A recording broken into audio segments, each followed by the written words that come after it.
আসসালামু আলাইকুম। আমরা কিন্তু গুণোত্তর ধারার অসীম পদের সমষ্টি কিভাবে বের করতে হয় সেটা দেখছিলাম। বিভিন্ন চাকরি পরীক্ষাতে অসীম পদের সমষ্টি বের করার যে অঙ্কগুলো আসছে আমরা সেগুলো নিয়ে আলোচনা করছিলাম। তাহলে দেখতে পাচ্ছি আমাদের এখানে একটা অঙ্ক দেওয়া আছে, তার প্রথম পদ 1, দ্বিতীয় পদ 1 ভাগ 2, তৃতীয় পদ 1 ভাগ 4, চতুর্থ পদ 1 ভাগ 8। এই ধারাটির অসীম পদের সমষ্টি বের করতে হবে এবং এই অঙ্কটি কিন্তু 2018 সালে, আমরা দেখতে পাচ্ছি 2018 সালে বাংলাদেশ ব্যাংক পরীক্ষাতে আসছিল। তাহলে আমরা দেখি এর অসীম পদের সমষ্টি আমরা কিভাবে বের করব।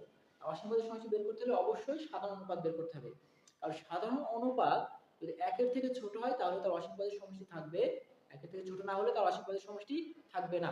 ওকে, আমরা দেখি আমাদের প্রথম পদ কি আছে। প্রথম পদটা দেখতে পাচ্ছি যে প্রথম পদ আছে 1।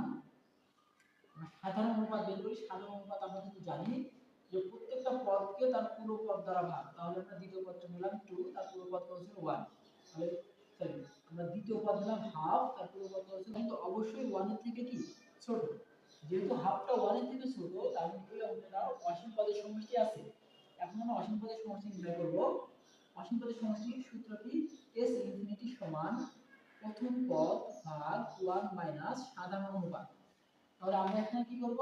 প্রথম পদ আমাদের কত ছিল? প্রথম পদ ছিল 1 ভাগ 1 মাইনাস সাধারণ অনুপাত কত? এই যে সাধারণ অনুপাত, আমরা দেখতে পাচ্ছি সাধারণ অনুপাত হলো হাফ। তাহলে হাফ আমরা দিলাম। এখন এখানে কি হবে? নিচে কিন্তু আমরা দেখতে পারি যে 1 থেকে যদি হাফ বাদ যায়, মানে 1 থেকে যদি তার অর্ধেক বাদ যায়, তাহলে কত থাকে? অর্ধেক থাকে। এটা কিন্তু সাধারণ হিসাব। এটা অনেকে কি করে? লসাগু করে। এটা এখানে আমার লসাগু করার প্রয়োজন নাই, কারণ দেখতে পাচ্ছি এখানে হচ্ছে 1 আর এখানে আছে তার অর্ধেক। তাহলে 1 থেকে অর্ধেক বাদ দিলে আর অর্ধেক থাকে। এখন এটা কি হবে? উল্টিয়ে যাবে। যদি আমরা উল্টিয়ে দিই, কারণ ভগ্নাংশের নিচে ভগ্নাংশ থাকলে উল্টে যায়। উপরে আছে 1 গুণ, উল্টে গেল, 2 টা উপরে চলে গেল, আর নিচে কি থাকবে? 1 থাকবে।